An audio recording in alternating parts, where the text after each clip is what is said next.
One account has them rhyming at opposite sides of a party on the same record. Another account has them rhyming to someone sitting in the middle of them in a car. This, though, is certain.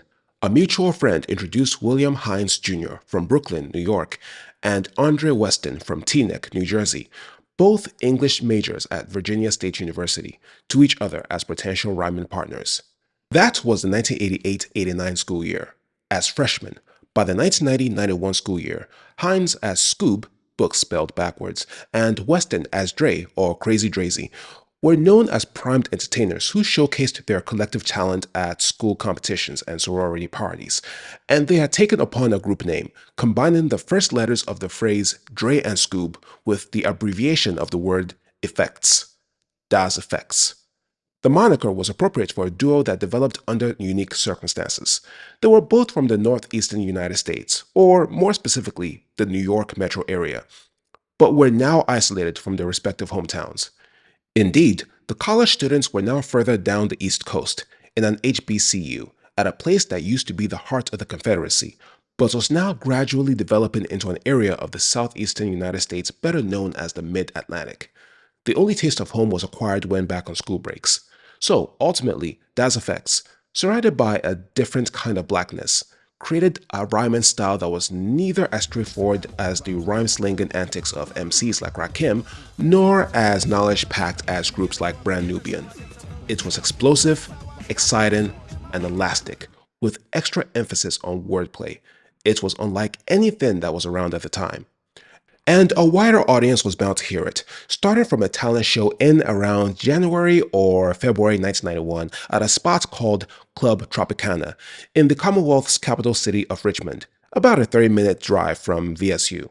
Dray and Skoob were hyped that EPMD, on the verge of scoring their third consecutive gold-certified album with Business as Usual, were going to be the hosts, spurred on by that information, and knowing that their appearance would be their best possible shot at stardom away from the New York area, and knowing that they had stand out as the only non-Virginians on the bill, Das EFX were the first contestants to show up. Out of the songs they recorded for a demo, it was Clap Your Hands they performed. It was the best material they had up to that point.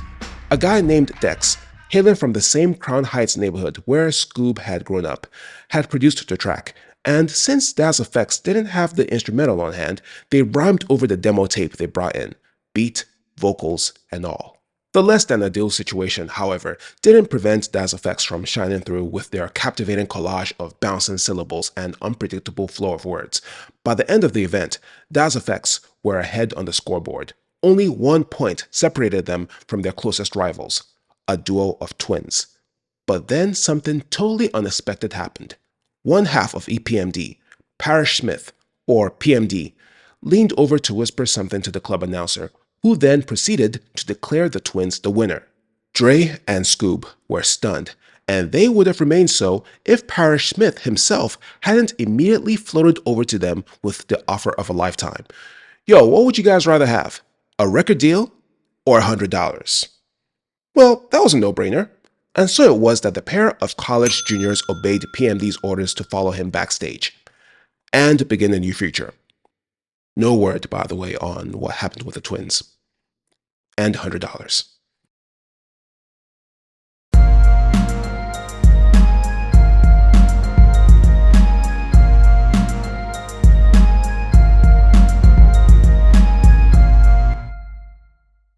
As a first-generation Jamaican American, Dray was not going to find it easy convincing his immigrant parents that a career in rap, rather than one in, say, medicine or law, is financially viable.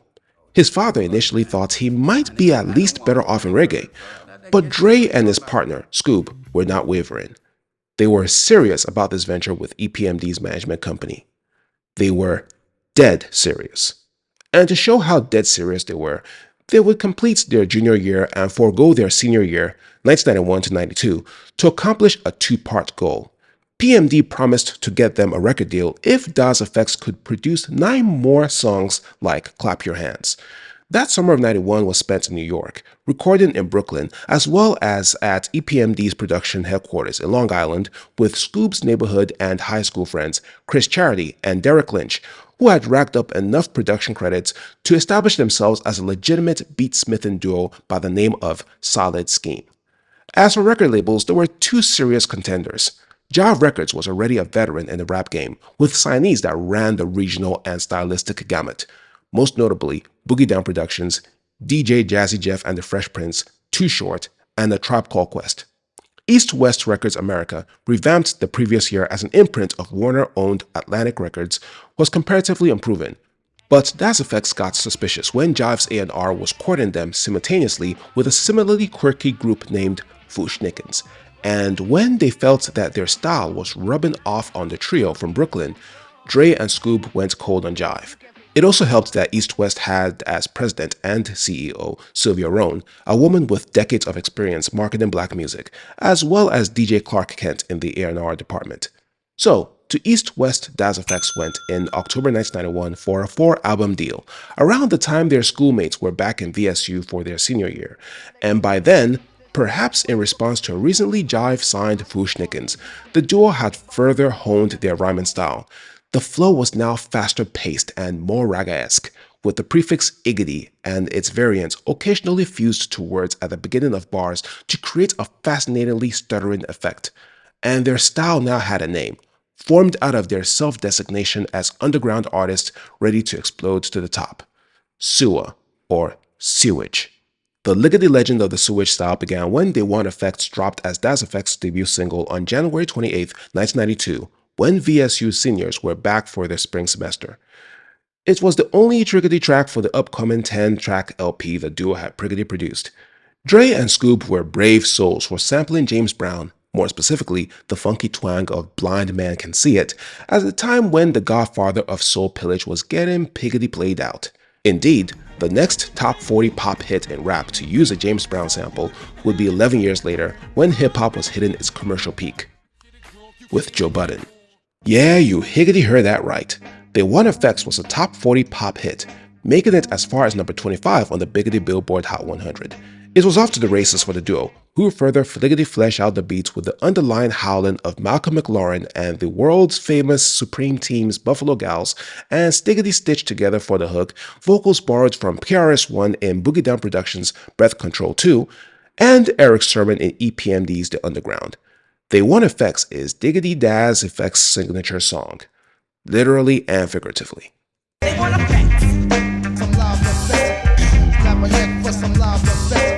Not only does the song title and hook encapsulate their moniker and style, it also presents riggedy rhymes that in 1992 sounded unlike anything else on the market.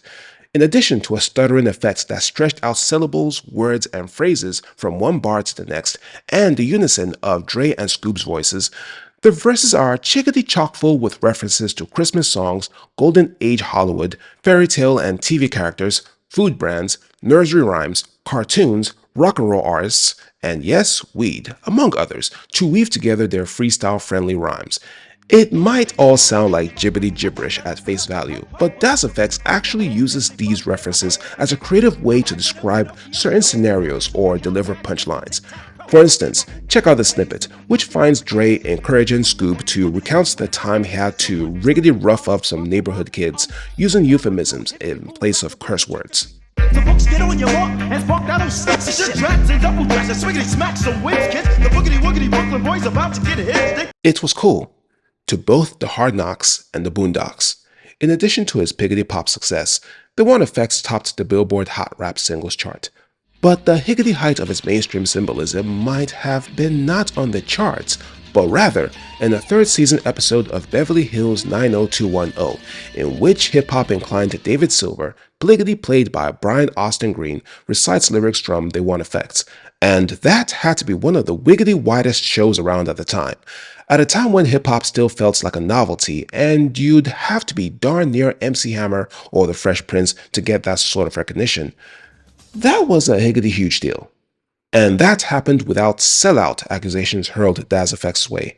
In fact, the follow-up single, Mike Checker, released on July 16, 1992, only diggedy deepened the crew's allegiance to the Heads and the Underground. Day One EFX might have been the much biggedy bigger single, but if you ask any hip-hop fan which of the first two singles they feel more, the answer is more likely to be Mike Checker. which also became a Niggedy #1 hot rap single. Notably, the mic checker hook is sampled from a Skoob line within the song. Audio 2 might have been the first rap act to sample themselves, but Das EFX took it one step further, sampled themselves within a song. And this time, regarding the production, it's Solid Scheme, who produced the other 7 tracks in Dead Serious, wrapping up the ultra-funk loop of Jiggedy James Brown's Think 73 around the Skull Snaps breakbeat for a higgedy head bang and snap, and trust Das EFX to go biggedy bonkers with their proprietary Sewage style. In fact, their rhyming uniqueness arguably hits its peak here. I biggedy freak, glad this night, and those freaking hips, shrimps. I'm biggedy make enough noise like Bam Bam, throw boulders from bedrock, you'll get dropped by Slam Man. I biggedy bust rhymes like slick, rip, bust shots. So when I biggedy freak the funk, I be the ill funk freaker. I stiggedy stole an apple from this bum named Bonita. Good thing that Mic Checker is the opening song of Dead Serious, which Figgedy finally hit stores on April 7th, 1992, with EPMD serving as the executive producers. It's the perfect introduction to the wiggedy world of Das EFX, complete with top-flight rhyming technique and piggedy pop culture references. The other big single, The One Effects, is track 3, and riggedy right in the middle is Just a Man, which lightly stomps with a break from the Emotions' Blind Alley and employs Slick Rick's vocals from Laddie Dottie as though it's just another diggedy day in the life of Crazy Drazy and Books in Reverse. I pop like over red and rocker when I'm proper. I give it a dibble dabble with my women's. I drop a def jam as if my name was Russell Simmons. I was strong from the get-go. I'm not Lou Ferrigno. Like Chico, I'm the man. Yes, indeed, I got the smart. So when I take a stand, just take a seat like Rosa Parks. The first third of Dead Serious is blessed with a biggedy bone-crushing 1-2-3 combination to set the tone for the rest of the album. Genius of EPMD and Co. to then have a reprieve with tracks 4 and 5. Lucy's is the figgedy fusion of 2 separate stories in which Dray and Skoob, the former with a fly honey he picked up at a club, the latter during a basketball game, lose a certain bodily function at the most inopportune time. The gush came gushing, rushing, splat. The juice hit my DVDs quick like that. I'm taking it to the hoop and then this kid tried to find me. Bam! To the gut, I hit the floor, I wanted to flip. I couldn't. Damn, all of a sudden I had to... On fire! All anyone can say is, you've got to be shiggity-shitting me. At least Dum Dums is a lot less embarrassing for Das EFX. In fact, the ones who should be embarrassed are those higgedy honey dips who were neither Philin' Skoob nor Crazy Drazy because they didn't have the fame and the papes. Wiggity well, how life changes in a few years. Look at me now, honey, cause it's the morning after. I'm dapper, a nappy-headed underground rapper. Plus, the slow guitar plucking pace and a derisive hook formed from Otis Redding and Run DMC adds an incisive touch.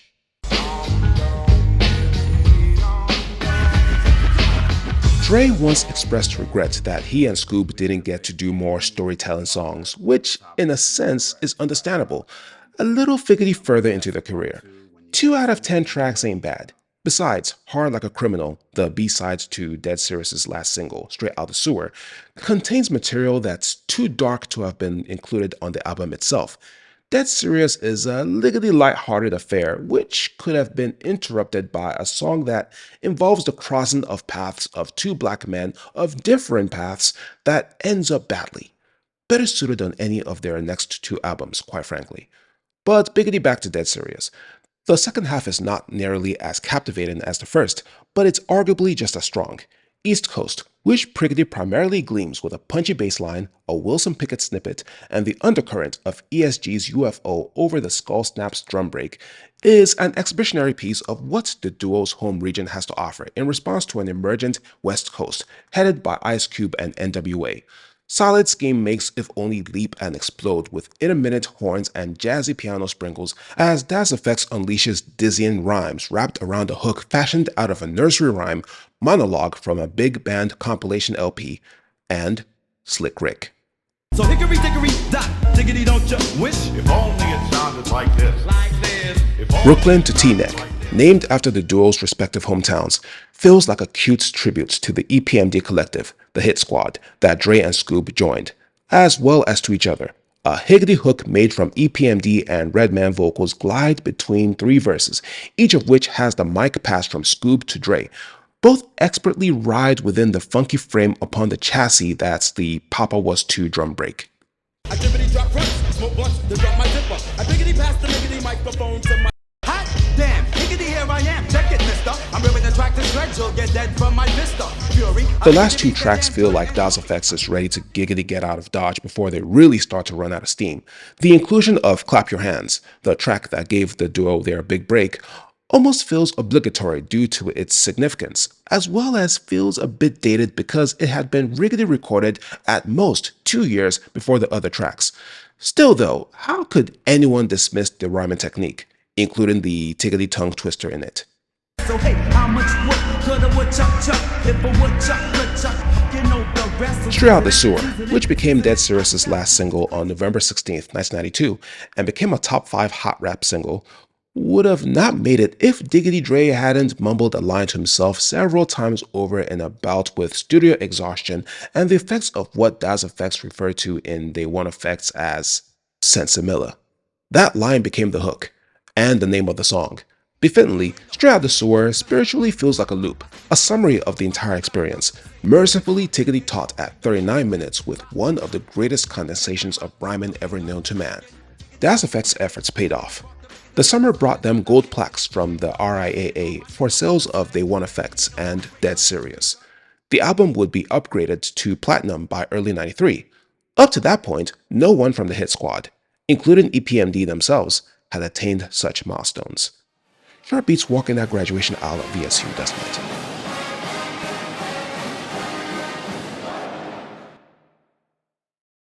EFX was so hot in '92 that Ice Cube, the most dominant MC of the time, contacted them for collaboration.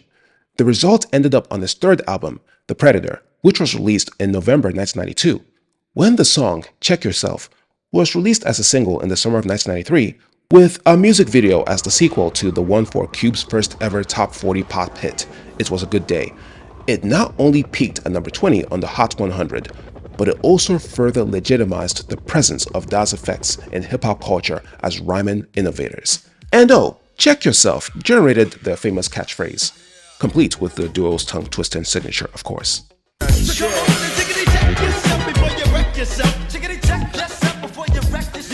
The Iggedy device truly made EFX special, until it seemed like other people were using it. Cause inside out is wiggin' whack. Moving rhymes like a package. So stickity step up and get your nostrils damaged. Stickity still. From the fan. Even without the prefix, more rappers were now emerging with playful wordplay and densely packaged pop culture allusions. A hoop, a hula hoop, a bit of alley oop to coop. My God is magic, but I'm not a Laker. I'm sick of it, making it take it, cause I'm the backboard. And coincidentally, two groups similar to EFX emerged on both ends of their respective home states.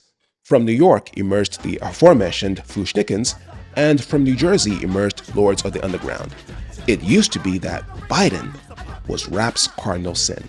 But EFX's approach to rhyming had become so popular that such a taboo was tossed out the window. It was an unprecedented turn of events that had Dray and Skoob possibly examining the limitations of their style and retreating into their shared sewer for a bit more tweaking. But in the meantime, EFX had made their mark with Dead Serious, which bursts with so much dexterity, bending and curving flows, and a plethora of amusing metaphors, similes, alliterations, and puns that frequently screams Americana that you can't say they didn't have a single ounce of skill. In fact, up to that point, hardcore rap didn't sound this much skilled and fun, and solid schemes, well, solid sound beds of funk, surely enhanced the rhymes and guaranteed their presence as mainstays for most of the group's career.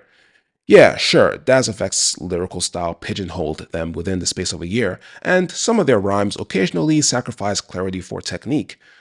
But if any critic thought that the duo would forever disappear underground in retreat of them being branded a gimmick, well, they'll be diggity dead wrong.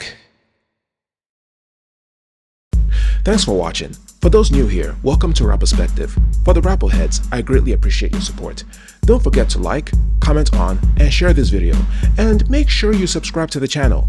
And I encourage everyone to watch, like, comment on, and share other videos on here. See you in the next video.